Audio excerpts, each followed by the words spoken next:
Bonjour tout le monde, je suis très content qu'on puisse se retrouver toujours sur Radio Espérance.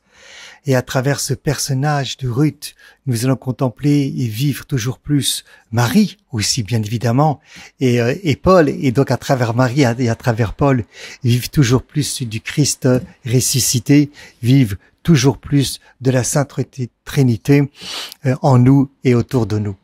Donc nous sommes toujours dans ce personnage de Ruth, et cette fois-ci, ce que je vous propose, c'est d'aller voir aussi donc le nom de Ruth, le nom. Voilà, les lettres, le nom qu'elle porte, pardon. Vous savez que les noms sont importants dans la Bible, et d'ailleurs le pape Benoît XVI avait demandé à plusieurs reprises que les enfants qui sont baptisés puissent porter un nom biblique. Parce que c'est important, parce que c'est vrai, il faut que j'aille voir ça, si on en parle de ça dans la tradition catholique mystique, mais dans la tradition juive, le nom, c'est le nom de l'âme, et donc c'est le nom de la personne, c'est le nom de l'âme qu'elle va porter, donc c'est aussi sa mission. C'est intéressant, c'est aussi sa mission. C'est pas par hasard que Saint Luc va nous donner 3 noms pour la personne de Jésus. Tu l'appelleras Jésus, tu l'appelleras le Fils de Dieu, tu l'appelleras le Fils du Très-Haut. Oui, alors, et c'est intéressant, voilà, d'étudier aussi son propre nom, son propre prénom. Alors, on va pas s'enfermer dans ça, bien évidemment, mais ça nous donne une directive, des fois, quand les gens, ils se cherchent un petit peu. Voilà. C'est pas, les noms ne sont pas par hasard. D'après la tradition juive, j'ai pas vu ça dans le monde catholique, hein. Après, on en fait ce qu'on veut, hein. C'est que lorsque les parents donnent le nom, et notamment la maman, on peut des fois donner le prénom parce qu'on ressent ce prénom me plaît, ou je parle un prénom biblique, hein, ce prénom me plaît, j'ai envie de lui donner parce que c'est peut-être aussi le prénom de ma grand-mère ou mon grand-père. Mais en fait, ça passe par là, donc ça passe par l'humain. Mais pour la tradition juive, c'est un 6e sens. C'est qu'en vérité, c'est que cette âme qui va venir dans le monde, ou qui est déjà là dans le monde plutôt, eh ben, elle doit porter ce nom parce qu'il y a une mission derrière. Et donc, lorsqu'on prend le nom, exemple, de Ruth, voilà, on pourrait faire ça sur toute la Bible, hein, sur tous les noms de la Bible, hein. Quand on prend le nom de Ruth, d'abord, il est riche de signification. D'abord, dans le sens étymologique, le nom Ruth dérive probablement déjà de la racine de faire paître, se nourrir, être rassasié. Premièrement, certains y voient aussi une allusion à Rehout, qui veut dire amitié, camaraderie, amour fidèle. Voilà. Ensuite, il y a des interprétations traditionnelles dans la tradition juive, notamment dans le Midrash et dans les commentaires rabbiniques, où Ruth est souvent vue comme la manifestation de la bonté, de la fidélité, de l'amour désintéressé, en particulier envers sa belle-mère, donc Naomi, comme nous le verrons. Certains d'autres commentaires expliquent par contre que le nom de Ruth évoque le mot de Rahaya, qui signifie la bien-aimée, ou l'amante, qui est utilisé aussi notamment dans le Cantique des Cantiques, soulignant bien donc le lien avec le fidèle amour qu'elle va pouvoir avoir pour le Créateur. Voilà, on peut pas dire encore pour Jésus, pour la Trinité, mais en fait c'est aussi pour la Trinité. Mais c'est intéressant de savoir, est-ce que les personnages étaient conscients qu'il existait un Dieu trinitaire, ou bien c'est parce que Jésus vient qui révèle ça à son époque, et encore, hein, les gens n'y croyaient pas trop, sauf voilà, quand Pierre il dit à Jésus, tu es le Fils de Dieu, Jésus lui répond, ça ne vient pas de toi, ça vient de mon Père. Donc c'était pas à travers une intelligence humaine, on pouvait pas le percevoir. Ça vient de toi, ça vient pas de toi, mais ça vient de mon Père. Et la question qu'on doit se poser, mais on fait pas maintenant, c'est juste une digression que je fais là. Quand Jésus répond à Pierre, ça vient pas de toi, mais ça vient de plus haut, ça vient de mon Père. Qu'est-ce qui vient de mon Père? Qu'est-ce qui vient du Père? Que Pierre est reconnu dans la personne de Jésus qu'il était le Fils de Dieu? Ou bien véritablement ce qui vient du Père, pour Pierre, c'est est-ce qu'à l'époque, les Juifs croyaient, vivaient dans la doctrine d'un Dieu composé déjà? Et c'est ça qui est intéressant pour entrer encore plus et se nourrir des paroles de Jésus lorsque Jésus dit à Pierre, ça vient pas de toi, ça vient de mon Père. Donc je répète la question. Qu'est-ce qui vient de mon père? C'est que mon père a su te faire percevoir à ton intelligence humaine que je suis le Fils de Dieu, donc c'est moi réellement le Fils de Dieu, ou bien est-ce que mon père a su te faire percevoir, entre guillemets, je dirais entre guillemets parce que le mot n'existait pas à l'époque, un Dieu trinitaire, ou bien les deux? Qu'est-ce qu'il a permis de faire percevoir à Saint Pierre que Saint Pierre ne percevait pas? En tout cas, donc, le Talmud de Brachot, pour ceux qui veulent aller voir dans la tradition juive, dit que ce nom vient aussi de Rav. Ruth, on peut voir aussi le nom de Rav, car elle a mérité que David, son descendant, d'accord, son descendant, fasse des psaumes et fasse des louanges. On peut voir, bien sûr, à travers son nom, une signification spirituelle, représente véritablement la convertie par excellence, bien qu'il y ait déjà Abraham avant. D'accord, on parle beaucoup et on en parlera aussi qu'Abraham, c'est intéressant, parce qu'on parle beaucoup de Ruth qui est la convertie, certes, bien sûr, parce qu'encore une fois, comme je vous l'ai dit, elle vient d'un peuple idolâtre totalement, mais pas seulement ça, qui était l'ennemi d'Israël, mais Abraham aussi, et comme on le verra. Et c'est intéressant aussi parce qu'elle a un lien avec Abraham. Pourquoi? Parce qu'il faut pas oublier que son arrière, lorsqu'on remonte, elle descend d'une relation inceste entre Lot et sa fille. Et c'est comme ça que une de ses filles va s'appeler Moab. Voilà. Oui. D'accord. Donc Ruth représente la convertie par excellence. Une âme venue de loin. D'accord. Voilà. Qui choisit le peuple de Dieu par amour et par donc fidélité. Et donc, en résumé, Ruth, ça signifie l'ami, ça signifie le fidèle, ça signifie celle qui aime. Voilà, elle est porteur d'une charge très forte dans la tradition juive de l'époque, de fidélité, de conversion sincère, de royauté véritablement future, puisque elle sera l'ancêtre du roi David. D'accord? Et donc, véritablement, de cette présence féminine, d'accord? Dans le mystère du projet de Dieu. Dans le mystère du projet de Dieu.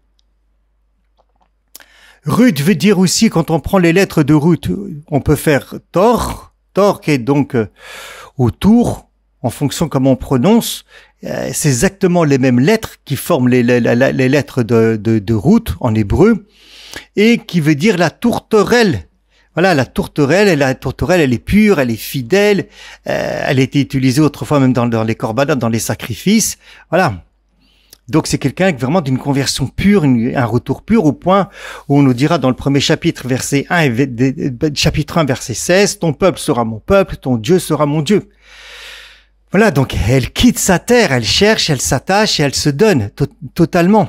Voilà, elle quitte totalement la maison, voilà, et elle cherche et puis elle va s'attacher totalement.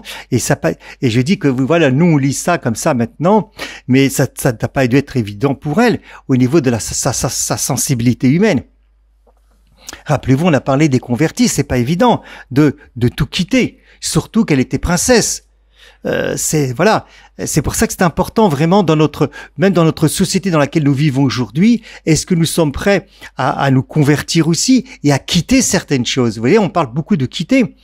Elle, vous imaginez, elle était princesse, donc elle devait avoir des richesses, elle devait avoir un statut, et c'est important. Moi, j'aime bien de rentrer dans l'incarnation des histoires des gens de la Bible, comme l'incarnation dans nos histoires à nous. Parce que l'histoire, elle est faite d'incarnation. Encore une fois, je le répéterai à chaque fois, Blaise Pascal le dit, celui qui veut faire l'ange, il fait le démon. Voilà. Donc, nous sommes incarnés. D'accord? C'est pour ça que j'ai plusieurs fois, quand je parle des gens, il n'y a pas simplement le principe féminin, il y a la femme et il y a l'homme. Moi, je suis un homme, je suis pas une femme, même si j'ai un principe féminin. Donc, on n'est pas la même chose. Complémentaire, mais c'est pas la même chose. Toi, t'es femme, moi, je suis homme. Même si moi j'ai mon principe féminin et même si toi tu as un principe aussi masculin. Voilà, et ça c'est extrêmement très important.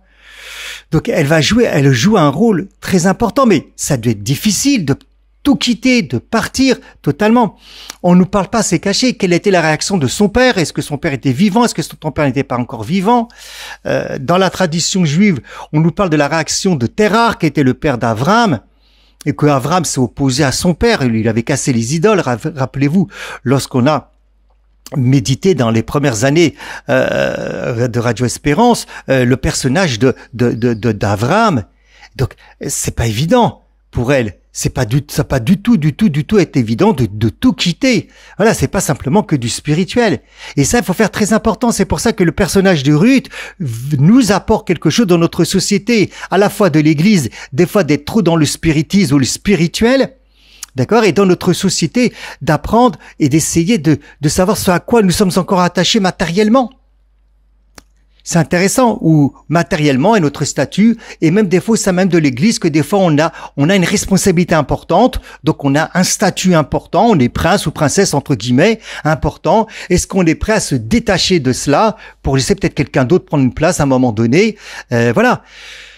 Oui, ça touche véritablement notre sensibilité, notre caractère, notre psychologie, et pas seulement, ce n'est pas uniquement que du spirituel, bien évidemment.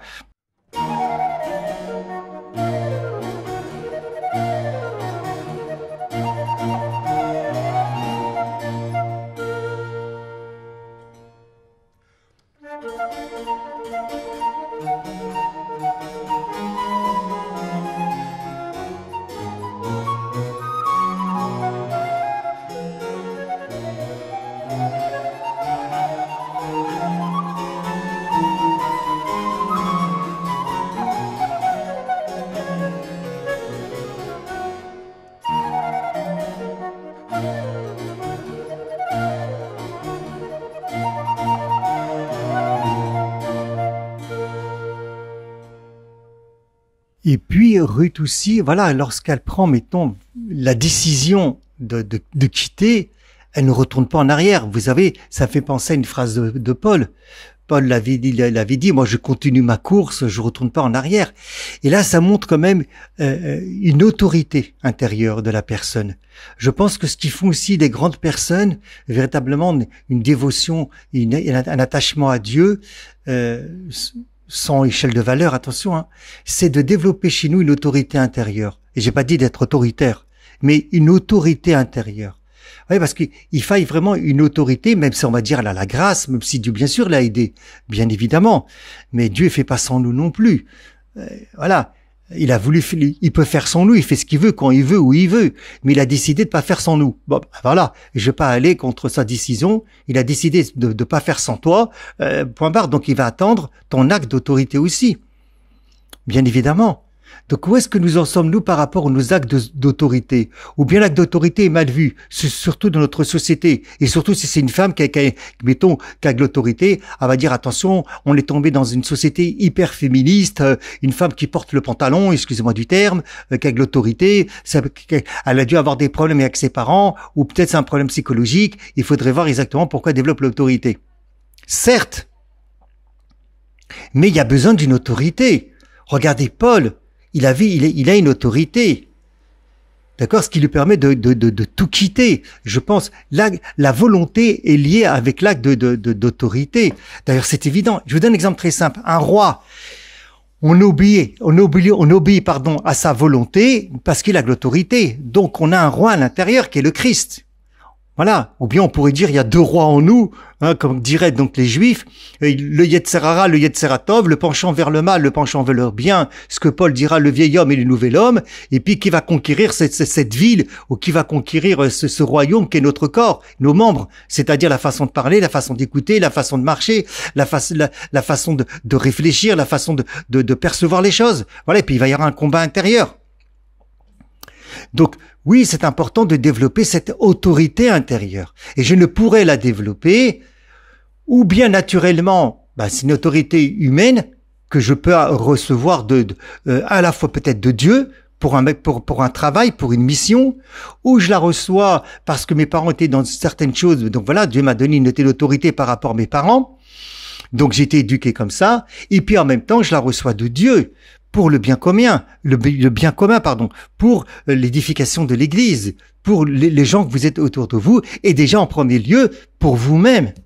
Ça, c'est très important, pour vous-même. J'ai pas dit d'être autoritaire, attention, et j'ai pas dit de pas respecter les gens. Ça n'a rien à voir, d'accord? Voilà. Ça n'a rien du tout.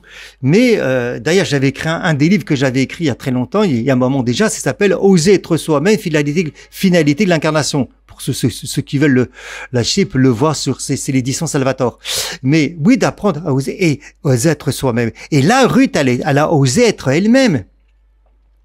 Elle a osé être totalement elle-même. Et c'est pas évident parce qu'on a les fardeaux des blessures, on a les fardeaux des tendances, on a les fardeaux, le poids de l'éducation, le poids de la famille. J'ai un contre la famille, attention, hein, le poids du regard des autres, le poids des amis, le poids de notre statut. Waouh, c'est pas évident tout ça quand même dans la manière quand on a incarné. Et donc on est obligé de développer cette autorité. Et je dis que pour pouvoir développer la vraie autorité, qu'elle soit pas désordonnée, on va dire, d'accord? Eh ben, nous devons être toujours plus être mariale. Mariée, elle avait une autorité.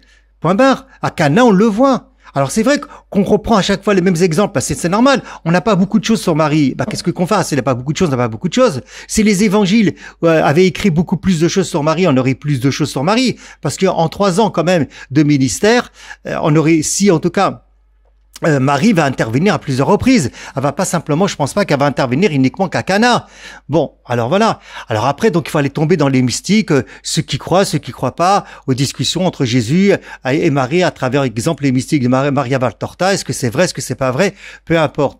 Mais on aurait pu très bien faire aussi, les évangélistes, ou bien les Luc, ou bien Matthieu, ou bien Luc, ou bien Marc, auraient pu très bien écrire des choses sur Marie beaucoup plus de ce que l'on a. Donc c'est obligé qu'on reprend à chaque fois les mêmes exemples, puisqu'on n'a que ça. En tout cas dans les évangiles, d'accord? Et que dans l'Ancien Testament, dans la Torah ou dans la Bible, dans le Tanakh, quand on parle d'un personnage, on le développe totalement.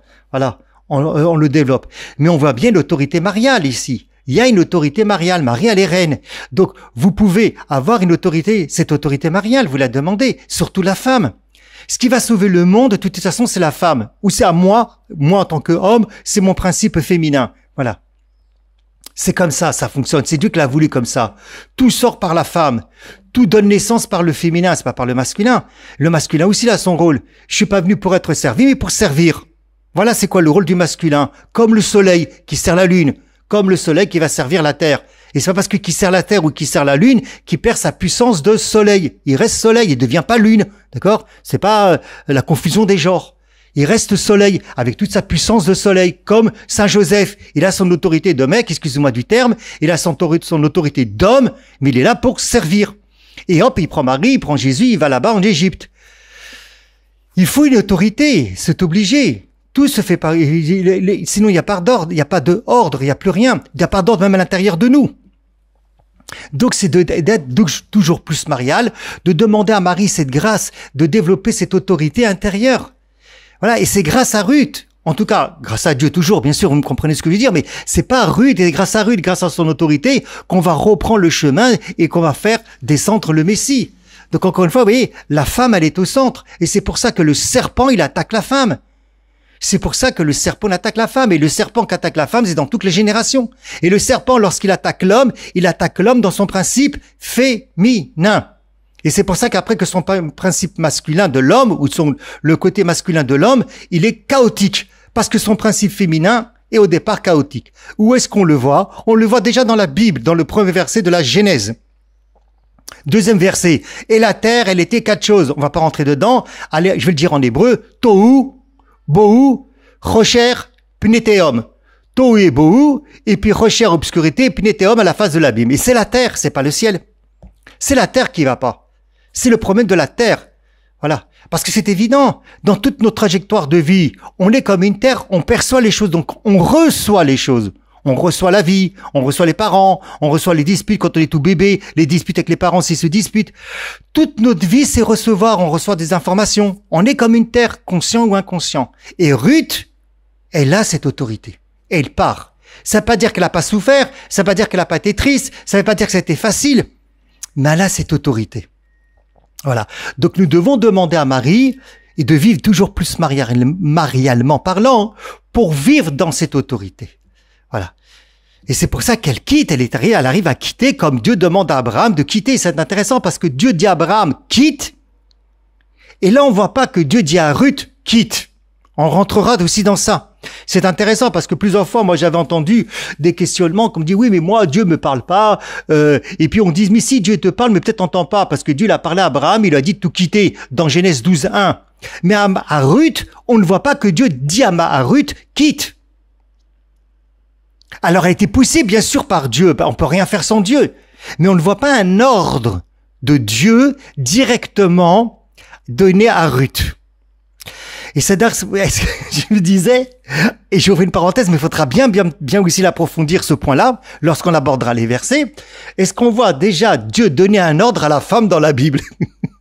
C'est intéressant, parce que même lorsqu'il lui dit de pas manger l'arbre de la connaissance du bien et du mal, il donne l'ordre à l'homme et au parti masculin, mais pas la partie féminine. Bon, de Adam. Donc c'est intéressant. Donc est-ce qu'on voit dans toute la Bible, donc je dis jusqu'à l'Apocalypse, est-ce qu'on voit Dieu donner des ordres à des femmes ou à la femme? En tout cas, voilà, lorsqu'elle arrive à dire ton peuple sera mon peuple et ton Dieu sera mon Dieu, waouh, on va voir, ça va pas être évident. 1,16, on reprendra. Ton peuple sera mon peuple et ton Dieu sera mon Dieu.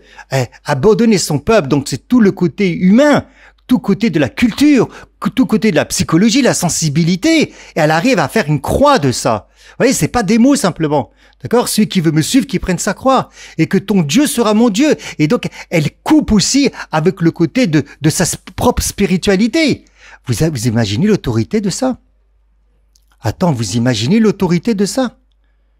C'est incroyable, mais on reprendra ce verset 1,16, vous inquiétez pas. Là, on est encore dans les traductions du personnage de Ruth. Et puis Ruth, on voit ça aussi. Voilà, la même chose.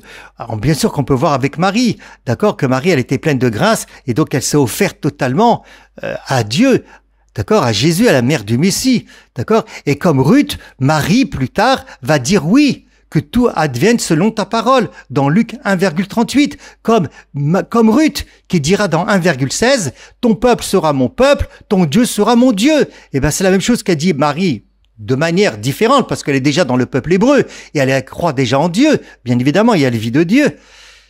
Elle a dit que tout m'advienne selon ta parole. Ça, c'est extrêmement intéressant. C'est extrêmement intéressant de voir la chose. Alors, est-ce qu'on peut voir Ruth en tant que tourterelle, Thor, et Marie en tant que Yona, la colombe? Voilà, pourquoi pas? Marie qui porte le verbe en elle, et la tourterelle Ruth, voilà, qui s'attache à Naomi, qui figure véritablement une figure de l'âme qui va s'unir à la présence divine.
Et puis encore une fois, lorsqu'on prend les lettres qui composent le nom de Ruth, vous avez le Resh.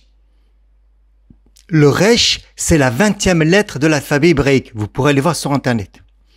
Vous avez le Vav, qui est la 6e lettre de l'alphabet hébraïque. Et vous avez le Tav, qui est la dernière lettre de l'alphabet hébraïque. Voilà, Ruth. Eh ben, lorsqu'on prend le mot de Ruth avec le mot Resh, le mot Vav, la lettre Tav, c'est exactement les mêmes lettres qui forment le mot Torah.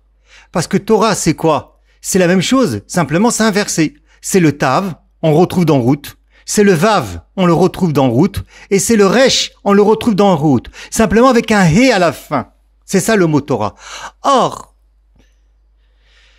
après tout ce qu'on a fait comme émission, ce qu'était la Torah, tout ce qu'on a pu essayer de partager par rapport à la Torah, qu'on est sorti de cette logique de croire que la Torah n'est qu'une loi législative. Et qu'on a compris en tout cas, on a essayé de pénétrer toujours plus dans les enseignements que j'ai donnés nombreux sur Radio Espérance sur ce qu'est la Torah, à travers simplement en vérité un mot de Paul, parce que c'est très condensé dans la pensée rabbinique de l'époque, de dire la Torah elle est spirituelle. Voilà, il va pas faire une théologie avec. Il va pas le déployer. Il va pas faire des commentaires. Et donc, qu'elle est divine, qu'elle est la sagesse divine, qu'elle est de nature divine, puisqu'elle sort de Dieu. Tout ce qu'on a dit sur Radio Espérance, préalablement sur le terme de la Torah, qu'elle a la partie extérieure et la partie intérieure. Et la partie intérieure de la Torah, c'est la lumière. La partie extérieure de la Torah, c'est la législation. Voilà, tout simplement. Et en vérité, que lorsque Paul parle que la Torah elle est spirituelle, donc il n'y a rien que dans la Torah, mais voilà, elle est étouffée. Ce côté, on pourrait dire spirituel, est étouffé entre guillemets par le péché, par notre comportement. Voilà, reprenez Paul dans cette optique-là. La Torah, c'est Ruth, en fait. Donc Ruth, avec un He en moins, qu'est-ce qu'elle fait? Elle est véritablement la manifestation sur terre aussi de la Torah. Donc on pourrait dire déjà de cette nouvelle Torah, parce que n'oubliez pas que le mot Torah veut pas dire loi, comme on avait dit, le mot Torah veut dire un enseignement, un guide, un chemin. Et avec Ruth s'ouvre un nouveau chemin. Ça rouvre dans un nouveau chemin. Voilà. On pourrait dire que Ruth, elle est vraiment le lieu de la Torah aussi, d'accord? Avec en plus, comme j'ai dit, la lettre He, qui est la 5e lettre de l'alphabet hébraïque, d'accord, qui nous rejoint la parole divine, qui nous rejoint au souffle de Dieu. Voilà. Donc on pourrait dire que Ruth reçoit ce He divin. Voilà. Et elle devient véritablement le lieu de l'enseignement divin, donc le lieu de la Torah vivante. Et c'est exactement avec Marie. Marie va recevoir cette Torah vivante. On en avait parlé beaucoup quand on a fait la Torah avec Radio Espérance, donc l'année dernière, on pourrait dire déjà en 2025, mais avant les vacances, d'accord, que Jésus c'est la Torah vivante. Jésus c'est véritablement la Torah vivante, d'accord. C'est véritablement la Torah vivante. C'est la Torah vivante, une Torah incarnée. Et donc Marie va recevoir ce souffle et elle devient le lieu du Verbe incarné. Voilà. C'est-à-dire, on pourrait dire deux femmes matrices, deux portails, deux portails de l'alliance. Voilà. Voilà. On pourrait dire que Ruth est l'archétype de la femme fidèle qui fait alliance et prépare véritablement la venue du Messie. Ouais, je prépare la venue du Messie. Et Marie, elle accomplit cette figure. Elle enfante le Messie en son sein, par son souffle, par le souffle.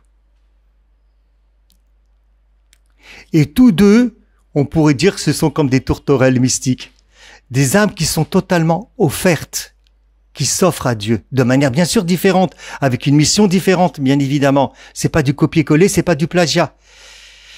Mais avec comme matrice, une matrice de la promesse divine, une matrice du projet divin.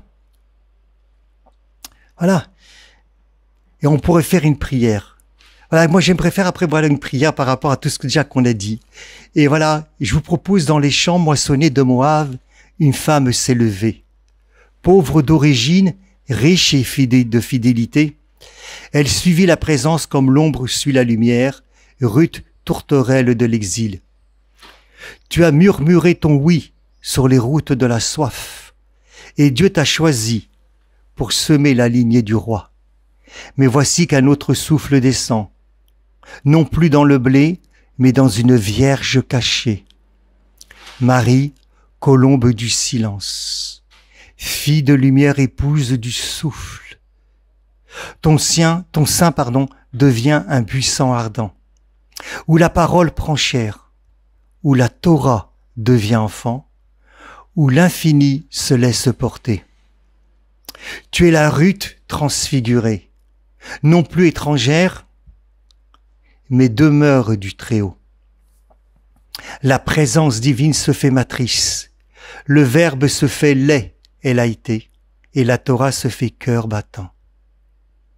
Et tu as dit qu'il me soit fait selon ta parole, et le monde a tremblé. Le second Adam a tressailli dans ton ventre, et les cieux ont chanté. Voici la tourterelle fidèle qui porte le roi dans son nid. Ô Marie, douceur d'Israël, ombre posée sur la Torah, épi d'or moissonné par l'Esprit, mère du feu et du pain, en toi, Ruth s'accomplit. En toi, la Torah s'éveille et le monde peut entendre battre le cœur du Messie. Mais il me reste toujours des questions. C'est intéressant, on va approfondir encore d'autres questions, d'autres choses importantes. Pourquoi le Messie vient-il d'une femme étrangère, moabite, fille d'un peuple interdit? Rappelez-vous, Deutéronome 23,4.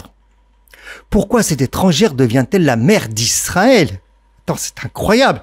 Oh là, voilà, on explose tout, là. Dieu l'a tout explosé, là, déjà, là. Dieu l'a tout explosé. Pourquoi cette étrangère devient-elle donc la mère d'Israël? La mère du roi David, la mère du Messie, l'ancêtre de Dieu incarné. Voilà, donc du Messie. Et là, je vais vous proposer de vous plonger dans les profondeurs de la mystique juive pour y répondre, parce que la mystique juive va se poser la question, bien évidemment. Elle se pose ces questions-là. Déjà, se pose des questions. Quand il y a deux rabbins, il y a trois idées qui sortent. Mais là, on n'est même pas dans le rabbinisme, puisqu'on n'est pas dans la législation. On est dans le mysticisme, dans le côté mystique des Écritures. Alors, c'est sûr que ça pose des questions.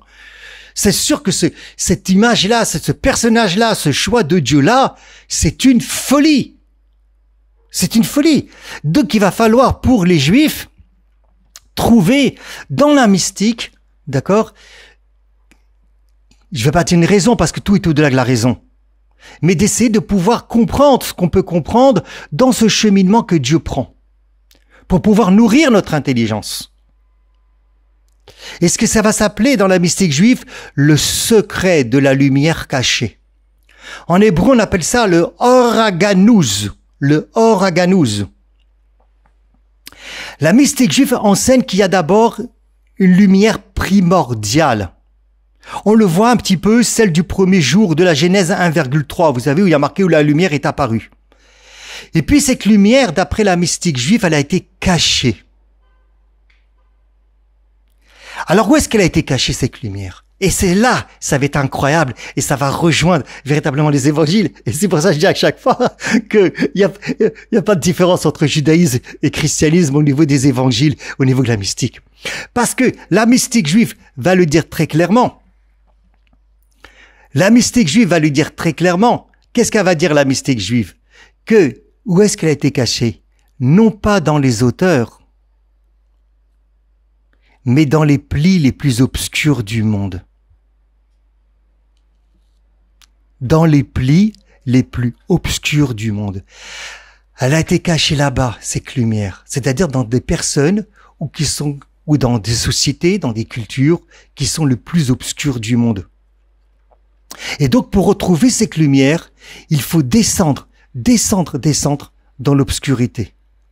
Ça me fait penser à la phrase que Dieu a dit dans le livre de la Genèse, à Jacob, « Je descendrai avec toi en Égypte ». Vous vous rappelez? Il a des marques là-bas, je vais descendre avec toi en Égypte. Yaakov, il veut pas aller, même s'il y a Yosef, il a appris que Yosef, il est vivant, mais il a pas envie, voilà. Il préfère que Yosef, il vienne le voir. Et Dieu dit à Jacob, n'aie pas peur de descendre en Égypte, je vais descendre avec toi en Égypte. Or, l'Égypte, c'était quoi? On en a parlé beaucoup. L'Égypte, c'est l'obscurité totale, c'est l'obscurantisme total, c'est les pyramides avec ce quoi nous renvoie. C'est l'esclavage total, spirituel, psychologique, corporel. Retrouver cette lumière, il faut descendre dans l'obscurité, dans l'obscur. C'est aimer totalement la personne qui est étrangère. Étrangère pour l'époque, donc, au judaïsme. Étrangère au Dieu un. Et c'est là que le divin se cache. C'est ce qu'on appelle, dans la mystique juive, la présence divine qui est en exil. Et elle attend d'être révélée. Voilà. C'est la présence divine qui est en exil et elle attend d'être révélée. Et pour la mystique juive, Ruth représente cette lumière exilée.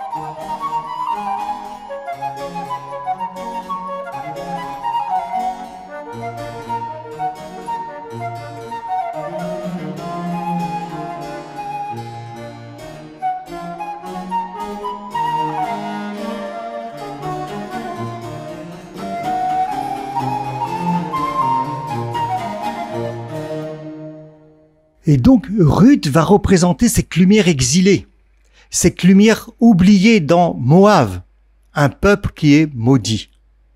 Voilà.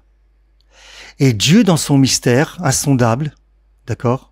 C'est ça aussi que Paul y vit. C'est pour ça que je dis aux gens, on peut pas comprendre. Attends, c'est pas l'égoïsme de ma part, ou c'est pas orgueilleux de ma part. Mais moi, ça me gêne un peu. Je vous dis la vérité. Je vous parle franchement. Que j'entends des fois, des commentaires de Paul. Paul, il est comme ci. Paul, il est comme ça. Paul, il est comme ci. Paul, il est comme ça. Et puis, on va prendre les phrases extérieures de Paul. On va les lire comme on lit un sujet, mettons, en philosophie. Et puis, on va essayer de comprendre. Mais c'est pas ça du tout, Paul. Paul, il vit un mystère, Paul. Je vais vous allez voir pourquoi je parle de Paul maintenant. Paul, il vit un mystère. Paul, il vit un tremblement de terre. Paul, il a vécu un tremblement de terre incroyable. Et c'est tout ce qu'il a appris, et même sa perception sur les chrétiens, c'est un tremblement de terre incroyable. Et c'est à partir de là qu'il faut comprendre aussi Paul. À part le fait qu'il faut comprendre, c'est d'essayer de comprendre une pensée rabbinique de l'époque. Et spécialement celle de Paul. Et une pensée mystique de Paul, qui est spéciale aussi. Quand il parle et quand il essaie de véhiculer quelque chose, d'accord? Mais Dieu, dans son mystère, il choisit de la faire rentrer dans Israël. C'est ça qu'il dit Paul, mais il dit, il y a un bug. Dieu, il a caché un grand mystère, il me l'a dévoilé. Les nations font partie. Il avait oublié Ruth. Bon, encore Ruth, c'était quelque chose de spécial, on va dire, excusez-moi du terme, je demande pardon, un zombie qui arrive, voilà, tac. Mais c'est un grand mystère. Ça le perturbe. C'est ce que Jésus lui enseigne, c'est ce qu'il a vécu. Tout s'ébranle, tout s'écroule autour de vous, autour de lui. Imaginez-vous si ça vous était arrivé. Vous êtes dans une certitude et tout d'un coup, bang, tout s'ébranle autour de vous. Le problème, c'est lorsqu'on aborde les évangiles, lorsqu'on aborde la Bible, lorsqu'on aborde les Paul, on oublie qu'avant tout, ce sont des êtres humains qui ont vécu des choses avec leur sensibilité, leur psychologie, leur spiritualité, leur conviction, leur perception, leur vérité absolue, comme Paul qu'il était. Il avait pensé qu'il avait absolument raison et tout d'un coup, boum, tout s'écroule. Et nous, quand on défend n'importe Paul, on va le lire, ah oui, il est compliqué, il est misogyne, pas misogyne, tatati, tatata, on va faire une exégèse sur Paul. Moi, je veux bien, mais c'est au-delà de ça. Et Dieu, donc, dans son mystère par rapport à Ruth, il choisit de la faire rentrer dans Israël. Et cette fois-ci, c'est par l'amour qu'il la fait rentrer. C'est par la fidélité. C'est plus par la loi. Waouh, ça commence déjà comme ça. Ça commence comme ça. Et c'est intéressant c'est intéressant que Paul n'a jamais pris Ruth comme référence. En tout cas, on n'a pas dans les lettres de Paul Ruth comme référence. Moi, j'aurais pris Ruth comme référence. C'est incroyable. Parce qu'il va nous prendre, ok, le Sarah avec la promesse. Mais par rapport à ce qu'il a vécu lui, d'accord? Et par rapport au projet de Dieu, il aurait pu prendre aussi Ruth comme référence. Parce qu'il faut pas oublier que, comme je vous l'ai déjà dit, le roi David ne sera pas accepté. Il va falloir attendre 7 ans. 7 ans, il va vivre comme un orphelin, c'est-à-dire en dehors de la Terre Sainte. Il va vivre que dans sa tribu à Hébron. Point barre, c'est tout. Il y a que la tribu de Yehuda, de Juda, qui l'acceptera. Et là, cette fois-ci, dans son mystère insondable.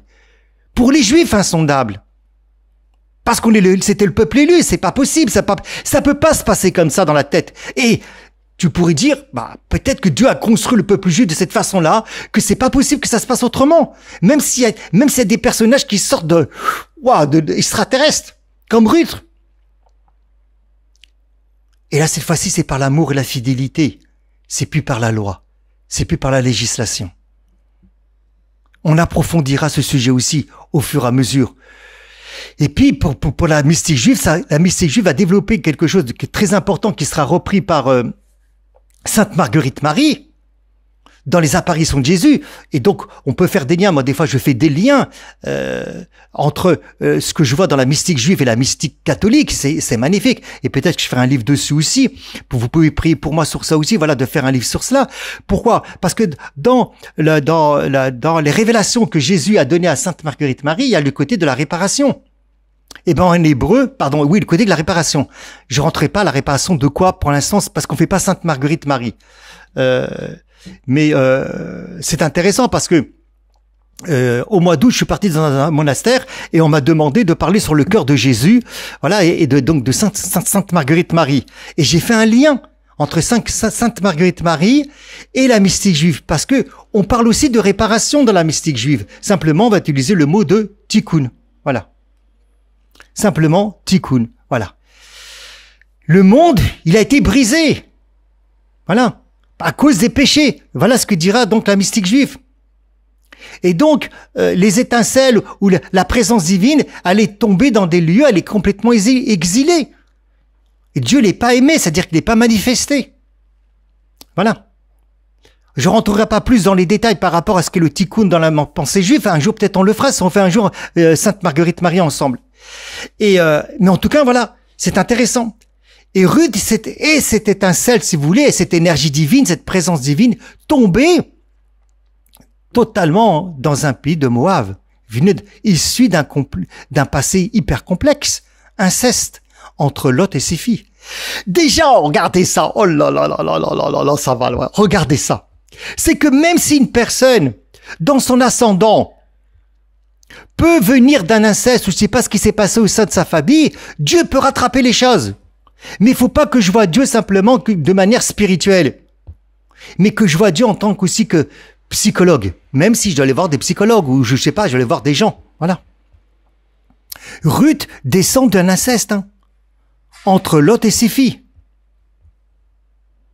Et sa conversion, son amour, son oui, c'est une libération pour la présence divine.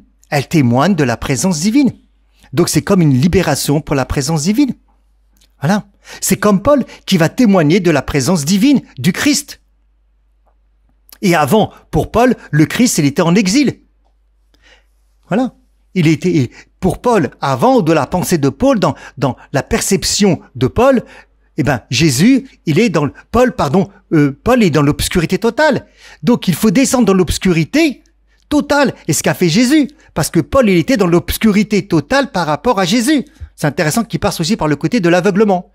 Voilà. Et pourtant, Ruth, même chose. Elle sort d'un passé complexe. Entre Lot et ses filles. Voilà. Et là, on voit bien véritablement que c'est une réparation aussi. Par rapport à elle, en tant que femme. En tant que femme, c'est incroyable.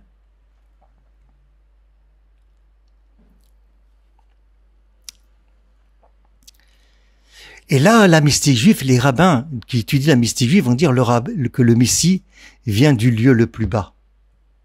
Et là, il y en aura deux, vous verrez. Deux, c'est-à-dire deux lignées. Celui de Boaz et celui de Ruth. C'est intéressant, deux lignées, avec deux cultures, avec deux approches, deux vies totalement différentes. C'est-à-dire que le Messie ne vient pas de quelque chose de totalement pur, ce qu'on appelle pur et impur dans le judaïsme, d'accord? Voilà. C'est pour ça que le Talmud dira que le Messie, où est-ce qu'il se trouve? On lui demandera, le Messie, où est-ce qu'il se trouve? Il y a une histoire dans le Talmud, on lui dit, il est assis parmi les pauvres, il est malade, il se trouve à la porte de Rome. Voilà. Ça veut dire qu'il est totalement rejeté, exilé, il est dans l'obscurité totale. Voilà.